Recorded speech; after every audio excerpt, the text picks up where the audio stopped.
Friends नमस्कार। मैं हूं आपका दोस्त हेम बुदलाकोटी और आप देख रहे हैं मेरा यूट्यूब चैनल हेम्स व्लॉग। आज के एक नई वीडियो में आपका स्वागत है।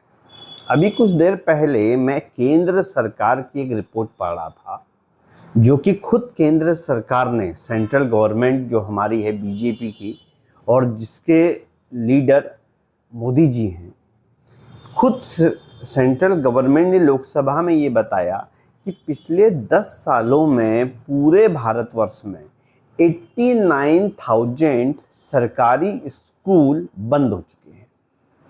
89,000, ये एक छोटा नंबर नहीं है, ये एक ह्यूज नंबर है, एक बहुत बड़ा नंबर है।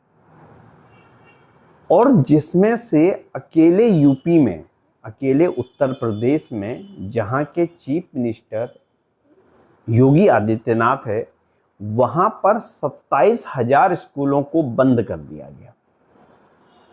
27,000 यानी कि 27,000 गवर्नमेंट स्कूलों को बंद कर दिया गया। और रीजन जो सरकारों के द्वारा दिया गया है वो ये है कि जहां 50 बच्चों से कम की स्ट्रेंथ थी, उन स्कूलों को बंद कर दूसरे स्कूलों के साथ मर्ज कर दिया गया।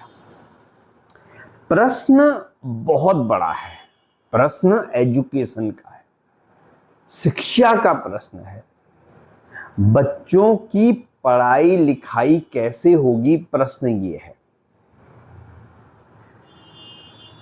एक गांव में अगर एक प्राइमरी स्कूल है तो सबसे पहले हमें समझना होगा कि उस प्राइमरी स्कूल तक पहुंचने वाला बच्चा है कौन।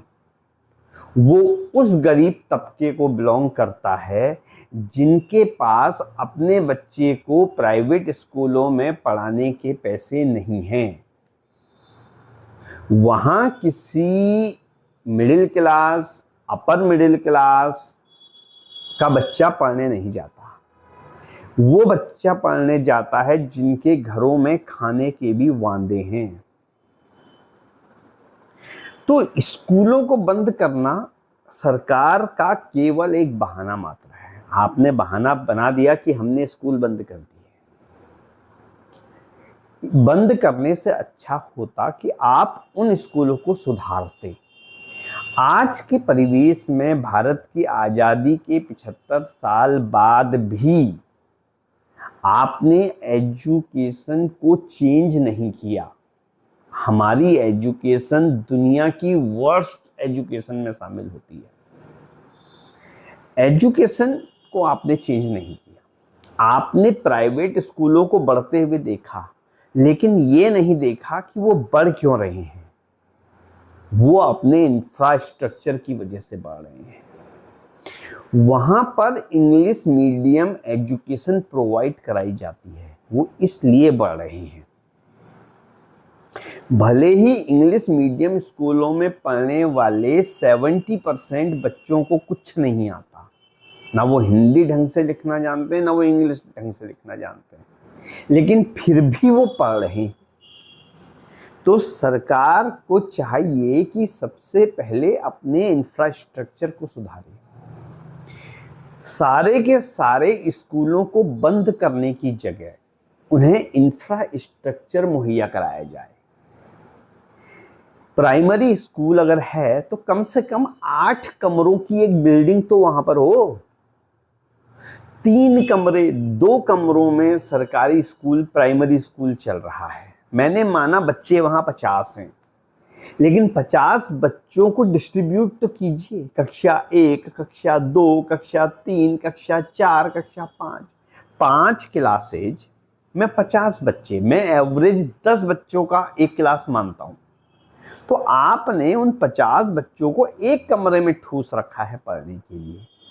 1 या 2 टीचर रखे हुए हैं, वही 1 या 2 टीचर सारे सब्जेक्ट पढ़ाएंगे, सारे बच्चों को पढ़ाएंगे, सेम टाइम में पढ़ाएंगे। तो ये पॉसिबल कैसे है?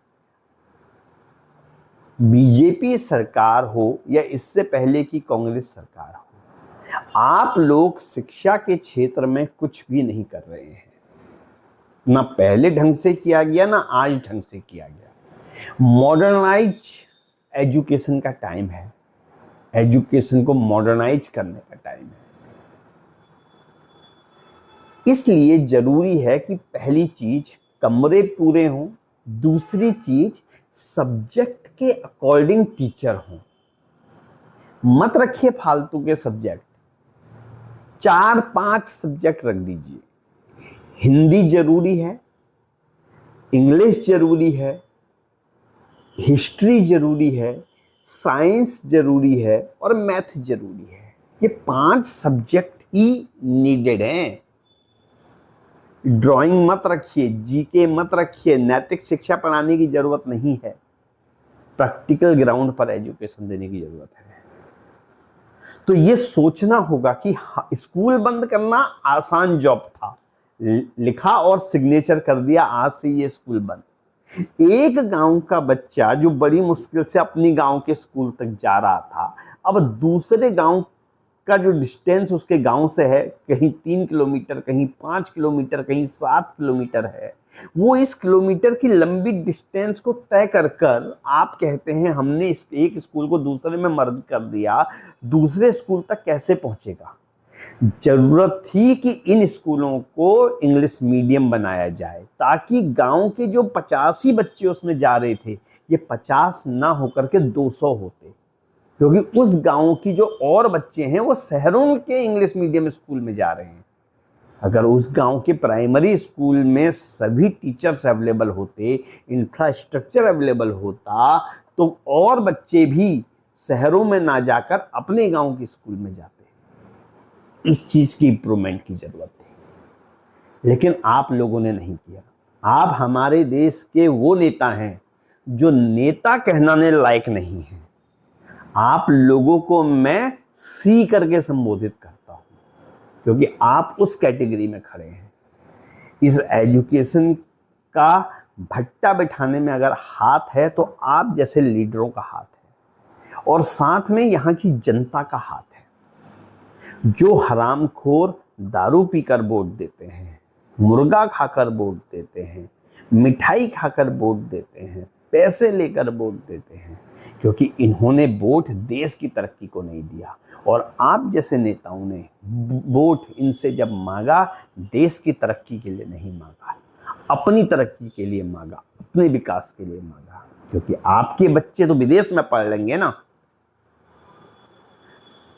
मेरा मैसेज अगर आप तक पहुंचे और ये पब्लिक, ये जनता जो मेरे इस वीडियो को सुने, अगर इस मैसेज को आगे फॉरवर्ड करे, तो ध्यान देना कभी कि चीजों को सुधारा जाता है, बंद नहीं किया जाता।